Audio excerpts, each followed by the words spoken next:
नमस्कार साथियों, यदि मैं आपसे बोलूं कि भविष्य में नर्सिंग ऑफिसर की, पैरामेडिकल स्टाफ की कोई भी परमानेंट वैकेंसी एम्स में नहीं आने वाली है तो आपको कैसा लगेगा।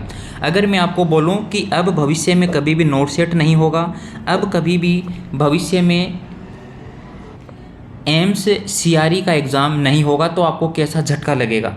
ये हम क्यों बोल रहे हैं ये अभी आप नहीं समझेंगे। अभी इस वीडियो को जब हम डिटेल में इलाबोरेट करेंगे तब आप समझेंगे कि एक्चुअल में क्या बात है। देखिए, ये जो ऑर्डर आप देख पा रहे हैं ये एक ऑफिस ऑर्डर है जो कि मिनिस्ट्री से निकला है। कल इवनिंग में हमें मिला था। आज हम इसका वीडियो बना रहे हैं। हमने इसको डिटेल में डिस्कस किया है और उसके बाद ही हम आपके सामने ये वीडियो लेकर आए हैं। इसके अंदर क्या लिखा हुआ देखिए। सबसे पहले मिनिस्ट्री का ये मानना है कि मिनिस्ट्री के पास बजट नहीं है, इसलिए जितना हो सके जो मेन पावर है उसको आउटसोर्स बेसिस पे किया जाएगा। धीरे धीरे इसको इम्प्लीमेंट किया जाएगा। सबसे पहले जो लेब्स हैं उनको आउटसोर्स बेसिस पे करेंगे। लेब में जो भी स्टाफ है, लैब टेक्नीशियन है, उसके बाद फार्मासिस्ट को ये कॉन्ट्रैक्ट बेस पे लाएंगे। फिर नर्सिंग ऑफिसर्स को भी हो सकता है ये कॉन्ट्रैक्ट बेस पे लाएंगे, और लाएंगे, बिल्कुल लाएंगे। इसी ऑफिस ऑर्डर में लिखा भी हुआ है कि हम ये आउटसोर्स बेसिस पे अब काम करवाएंगे। तो मोदी जी का जो सपना था कि जो भी सेंट्रल गवर्नमेंट है उसके अंदर सब परमानेंट स्टाफ होगा, वो अब धुआं हो रहा है, क्योंकि मिनिस्ट्री ने साफ मेंशन कर दिया कि हमारे पास पैसा नहीं है, हम परमानेंट जो एम्प्लॉयज़ हैं उनको पैसा नहीं दे सकते। ये साफ बात है। अच्छा जी, अब देखिए, पहली बात टॉपिक वाइज डिस्कस करेंगे ताकि आपको भी सही बातें समझ में आएंगी। क्योंकि ये जो हम वीडियो बना रहे हैं ना, ये जितने भी कैंडिडेट हैं जो एम्स में जॉब करने का सपना ले रहे हैं या सेंट्रल गवर्नमेंट के हॉस्पिटल में जॉब करने का सपना ले रहे हैं, चाहे आपने पैरामेडिकल का कोर्स किया है, चाहे आपने नर्सिंग किया है, चाहे आपने फार्मासिस्ट किया है, चाहे आपने फिजियोथेरेपी का कोई कोर्स किया है, कोई भी कोर्स आपने किया है मेडिकल लाइन का, उन सभी के लिए ये इंपॉर्टेंट अपडेट है आज के टाइम की। तो देखिए, मिनिस्ट्री ने एक कमेटी बनाई थी। कमेटी में कौन कौन था, क्या था, चलिए वो भी बता। ये देखिए आप, मिनिस्ट्री ने एक कमेटी बनाई थी। उस कमेटी में सभी एमसीएच के डायरेक्टर थे। इसके अलावा सभी सेंट्रल गवर्नमेंट हॉस्पिटल जितने भी हैं उनके भी डायरेक्टर थे। और इनको ये टास्क दिया गया था कि आप ये चीज़ बताइए कि हम कैसे कॉस्ट इफ़ेक्टिव करके, कम से कम पैसा खर्च करके इफ़ेक्टिव पेशेंट केयर प्रोवाइड करवा सकते हैं। ये मिनिस्ट्री ने इनको टास्क दिया था सभी एम्स के डायरेक्टरों को, और उन्होंने अपनी रिपोर्ट सबमिट की है। और उस रिपोर्ट को मिनिस्ट्री ने तत्काल प्रभाव से अप्रूवल दे दिया कि बिल्कुल आउटसोर्स बेसिस पे काम करवाइए, प्राइवेट सेक्टर को इन्वॉल्व कीजिए अपने गवर्नमेंट सेक्टर में, और अधिक से अधिक जितने हो सके बंद व मजदूर भर लीजिए, क्योंकि परमानेंट स्टाफ को पैसा नहीं है देने के लिए, परमानेंट वैकेंसी निकालने के लिए अब हमारे पास पैसा नहीं बचा है। ये इनका एक सीधा सा मतलब है। अब हम आपको बताते हैं कि एक्चुअल में इस लेटर का मीनिंग क्या है। आप समझे, कुछ तो समझे होंगे आप। अब देखिए, एक्चुअल में मीनिंग ये है कि जितनी भी अब एमसीएच हैं, जितने भी सेंट्रल गवर्नमेंट के हॉस्पिटल हैं, उनमें अब धीरे धीरे करके आउटसोर्स बेसिस पे स्टाफ बढ़ाया जाएगा। ये इसका मतलब है। तो कहीं ना कहीं सभी जो कैडर हैं, चाहे नर्सिंग कैडर है, चाहे पैरामेडिकल कैडर है, चाहे फार्मासिस्ट कैडर है, चाहे टेक्नीशियन का कैडर है, सभी अफेक्ट यहाँ पर होने वाले हैं। सभी को आउटसोर्स का सामना करना पड़ सकता है निकट भविष्य में। ऐसा नहीं है कि कल ही सब कुछ आउटसोर्स पे हो जाएगा, ऐसा बिल्कुल नहीं है। धीरे धीरे होगा, लेकिन धीरे धीरे ही सब चीज़ को ख़त्म किया जाता है। एक साथ किसी भी चीज़ को इम्प्लीमेंट नहीं किया जा सकता है। अब देखिए, इनकी कमेटी ने ये बोला है कि आउटसोर्स पर अगर हम वैकेंसी लाते हैं तो उसके क्या रीज़न है, हम क्यों ला रहे हैं। तो सबसे पहले तो ये बोल रहे हैं कि एक तो खर्चा कम होगा। भाई, परमानेंट स्टाफ है तो उसको सैलरी देनी पड़ती है, कई प्रकार के अलाउंसेस भी देने पड़ते हैं, अदर खर्चे भी हैं वो देने पड़ते हैं स्टाफ को। जैसे जैसे उसका ग्रेड पे बढ़ता है, जैसे जैसे उसका इंक्रीमेंट बढ़ता है, उसको डीए देना पड़ता है, उसको एचआरए देना पड़ता है, पता नहीं क्या क्या देना पड़ता है। तो सरकार बोल रही कि हमारे पास पैसा नहीं है। वैसे भी जब डीए 50% हुआ है तो नर्सिंग अलाउंस और वॉशिंग अलाउंस देने का पैसा ही मिनिस्ट्री के पास नहीं है। तो फिर आप सोच लीजिएगा कि अब एम्स की क्या हालात आगे होने वाले हैं, क्योंकि अब कोई भी नया एम्स नहीं ओपन होगा देश में। जितने भी एम्स अभी चल रहे हैं उनको भी आउटसोर्स पे करने का इन्होंने एक मेगा प्लान बना लिया है, एक बहुत बड़ा प्लान बनाया है सभी की कमेटी के अंदर।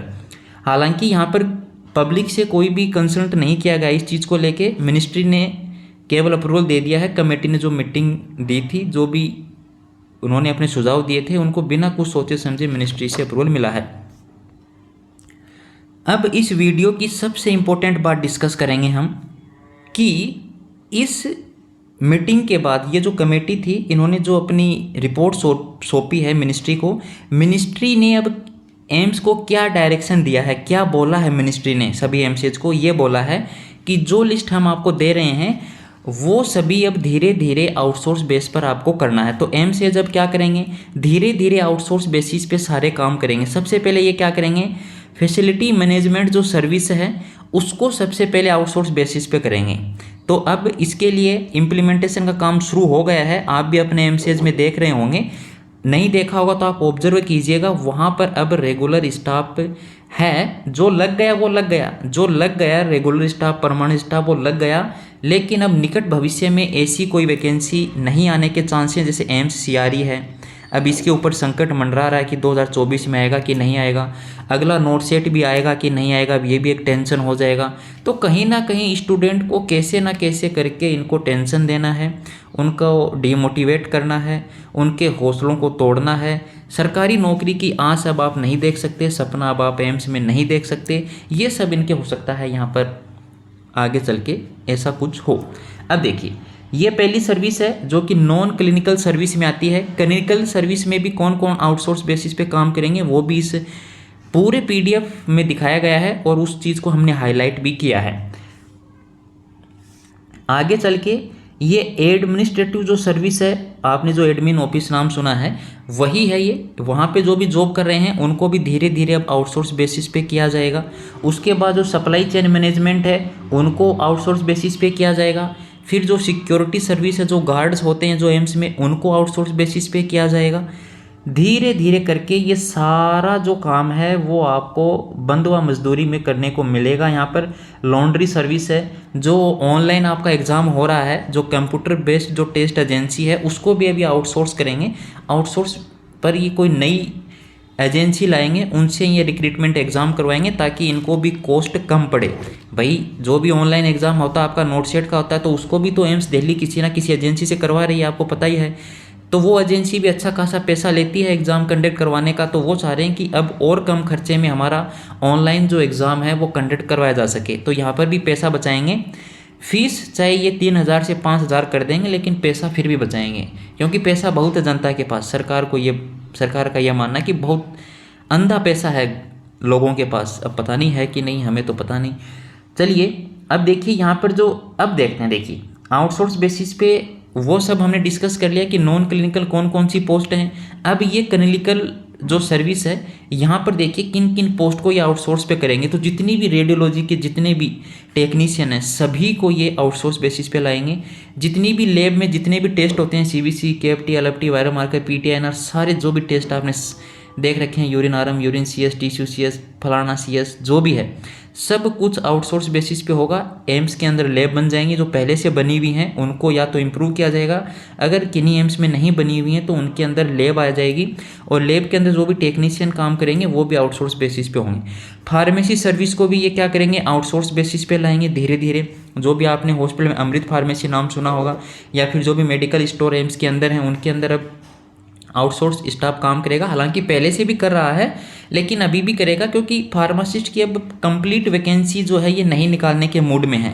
इसके अलावा जो फिजियोथेरेपिस्ट हमने आपको जो बताया था उनके लिए, मेडिकल ट्रांसक्रिप्शंस के लिए, और जो आपकी जो अदर जो सर्विस हैं उसको भी आउटसोर्स बेसिस पे करेंगे। अब दिल को थोड़ा सा थाम लीजिएगा, क्योंकि हम आपको वो दिखाने जा रहे हैं जिसका आपने सोचा नहीं होगा, जो आपको विश्वास नहीं होगा। क्लिनिकल सर्विस के अंदर नर्सिंग कैडर जो है, नर्सिंग की जो केयर है, नर्सिंग ऑफिसर जो हैं उनको भी आगे चलकर आउटसोर्स बेसिस पे किया जाएगा। पैरामेडिकल स्टाफ जितना भी है उनको भी आउटसोर्स बेसिस पे किया जाएगा।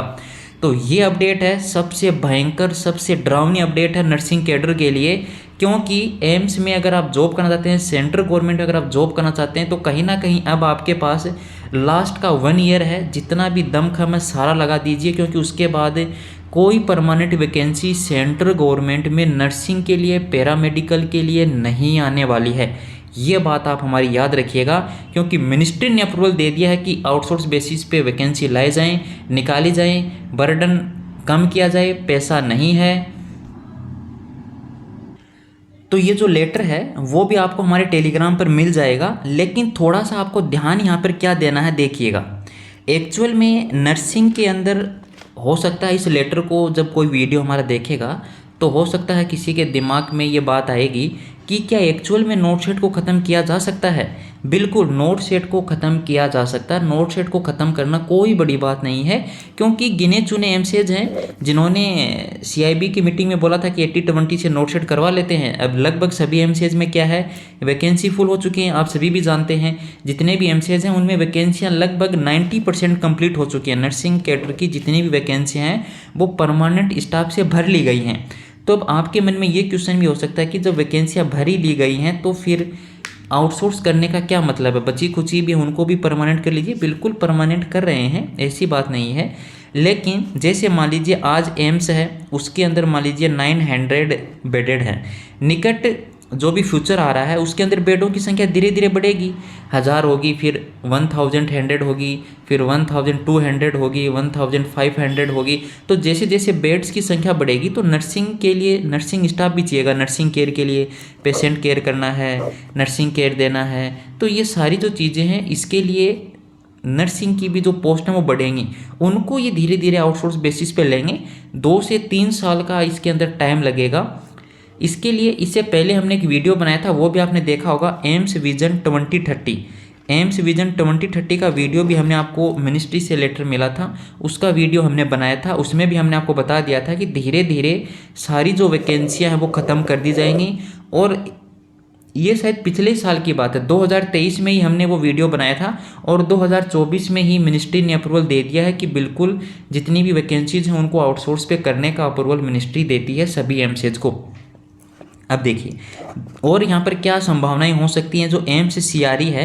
तो देखिए 2024 में हो सकता है एम्स सीआरई आ जाएगा, लेकिन उसके बाद हमें नहीं लगता है अगर एम्स सीआरई अगर आएगा भी तो जो इनको आउटसोर्स बेसिस पे वैकेंसियाँ लेनी हैं वो शायद पोस्ट इसके अंदर इंक्लूड ना हो, क्योंकि वो पोस्ट इसके अंदर इंक्लूड नहीं होंगी तो फिर वो एमसीआरई आने का कोई फ़ायदा नहीं है। क्योंकि बहुत से ऐसे कैंडिडेट हैं जो अभी कोर्स कर रहे हैं, जो अभी कोर्स में अपीयर हुए हैं, जिन्होंने एंट्रेंस एग्ज़ाम दिया है और वो तैयारी कर रहे हैं, एम्स में जॉब करने का सपना देख रहे हैं, तो उनके लिए ये झटका है। जो लग गए हैं उनको कोई दिक्कत नहीं है, उनको कोई नहीं निकालने वाला है।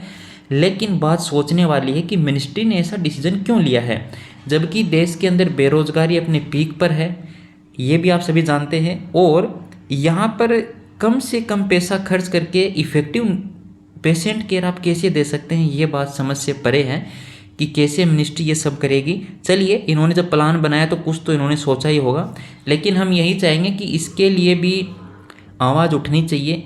मिनिस्ट्री को इसके बारे में बताना चाहिए कि इसकी ज़रूरत नहीं है। कम से कम आप अपने सबसे जो इम्पोर्टेंट जो स्टाफ है उसको तो आउटसोर्स बेसिस पे मत लीजिएगा, बाकी आप आउटसोर्स पे लीजिए। जो ऐसे स्टाफ हैं जो मान ली ऐसी जो पोस्ट हैं जिनके ऊपर आउटसोर्स से भी काम चल सकता है, जैसे बायोमेडिकल आपका है, इसके लिए स्टाफ आउटसोर्स हो सकता है। एचके जो हैं इनकी सर्विस आउटसोर्स हो सकती है, इसमें चलिए हो सकता है। लेकिन आप बड़ी बड़ी पोस्ट को भी आउटसोर्स पे लेके जा रहे हैं, ये गलत बात है, ये बिल्कुल भी सही बात नहीं है। निकट भविष्य में कहीं ना कहीं अपने लिए प्रॉब्लम होने वाली है। धन्यवाद साथियों, वीडियो को शेयर, चैनल को सब्सक्राइब करने के लिए, हमारे साथ जुड़े रहने के लिए।